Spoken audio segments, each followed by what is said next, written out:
നമസ്കാരം. Raf talk ഫുട്ബോളിലേക്ക് അവർക്കും സ്വന്തം. കേപ്പ് വെർദെക്കെതിരെ മാൻ ഓഫ് ദി മാച്ച് പ്രകടനമാണ് ലയണൽ മെസ്സി നടത്തിയത്. 3-2 വിജയം അർജന്റീന നേടി. കടുത്ത പോരാട്ടമായിരുന്നു, എക്സ്ട്രാ ടൈമിലേക്കൊക്കെ പോയി. പക്ഷേ ഒടുവിൽ അർജന്റീന വിജയിച്ച് കയറി.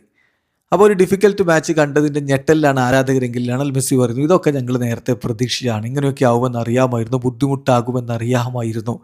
പ്ലെയർ ഓഫ് ദി മാച്ച് വാങ്ങിയ താരം പറയുന്നു, ഹോണസ്റ്റ്ലി ഞാൻ പറയട്ടെ, ഞങ്ങൾക്ക് ഓൾറെഡി അറിയാമായിരുന്നു മത്സരം ഇങ്ങനെ ഡിഫിക്കൽട്ടായിരിക്കും എന്നുള്ളത്.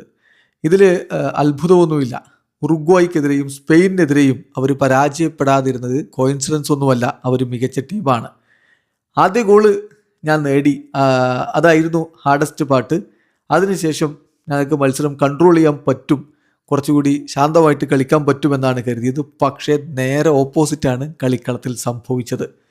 ഞങ്ങൾക്ക് ചില സന്ദർഭങ്ങളിൽ പൊസിഷൻ നഷ്ടമായി, കുറച്ചുകൂടി ഡീപ്പായിട്ട് ഞങ്ങൾ ഡ്രോപ്പ് ചെയ്ത് നിൽക്കുന്ന ഒരവസ്ഥ വന്നു. ഞങ്ങൾ ഉദ്ദേശിച്ച പോലെ അവരെ പ്രസ് ചെയ്യാൻ പറ്റിയില്ല. അവരെ അഡ്വാൻറ്റേജ് എടുത്തു, അവരുടെ സ്ട്രെങ്ത്തിൻ്റെ അഡ്വാൻറ്റേജ് അവരെടുത്തു, അവർ ഈക്വലൈസറെ കണ്ടെത്തി. ഞങ്ങൾക്കറിയാമായിരുന്നു ഇത് ഇങ്ങനെയൊക്കെ തന്നെ കോംപ്ലിക്കേറ്റഡ് ആയിട്ടുള്ള ഒരു ഗെയിം ആയിരിക്കും എന്ന് ഞങ്ങൾക്ക് നേരത്തെ തന്നെ അറിയാമായിരുന്നു.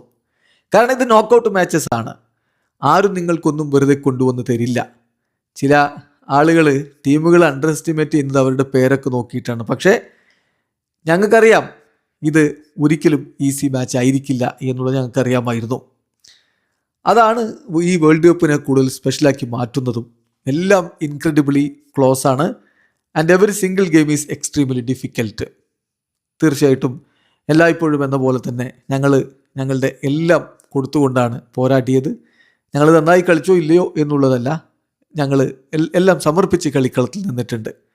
ഇനി ഏറ്റവും പ്രധാനപ്പെട്ട കാര്യം റിക്കവർ ആവുക എന്നുള്ളതാണ്. അടുത്ത മത്സരത്തിൽ ഫോക്കസ് ചെയ്യുക, എന്നിട്ട് ഈ ഗെയിമിൻ്റെ പോസിറ്റീവായിട്ടുള്ള കാര്യങ്ങൾ എടുക്കുക, മുന്നോട്ട് പോവുക. അതാണ് ഇപ്പോൾ ലക്ഷ്യം വെക്കുന്നത് എന്ന് തന്നെ ലിയോ മെസ്സി പറയുന്നു. തീർച്ചയായിട്ടും ഇത്തരം മത്സരങ്ങൾ ഒരു ഡിഫിക്കൽട്ടായിട്ടുള്ള പോരാട്ടമാകാം. കാരണം എതിരാളികൾ ഒന്നും നഷ്ടപ്പെടാനില്ലാത്തവർ കൈ മെയ് മറന്നങ്ങ് പോരാടും. അപ്പോൾ പിന്നെ തടഞ്ഞു നിർത്തുക എന്നുള്ള അത്ര എളുപ്പമാവില്ല. പക്ഷേ ഒടുവിൽ സഫർ ചെയ്തെങ്കിലും വിജയിച്ച് കയറി അർജന്റീന. വീഡിയോ അവസാനിക്കുന്ന ഫുട്ബോൾ ലോകത്തെ കൂടുതൽ വിശേഷങ്ങളുമായി റാഫ് ടോക്സിൽ എത്താം.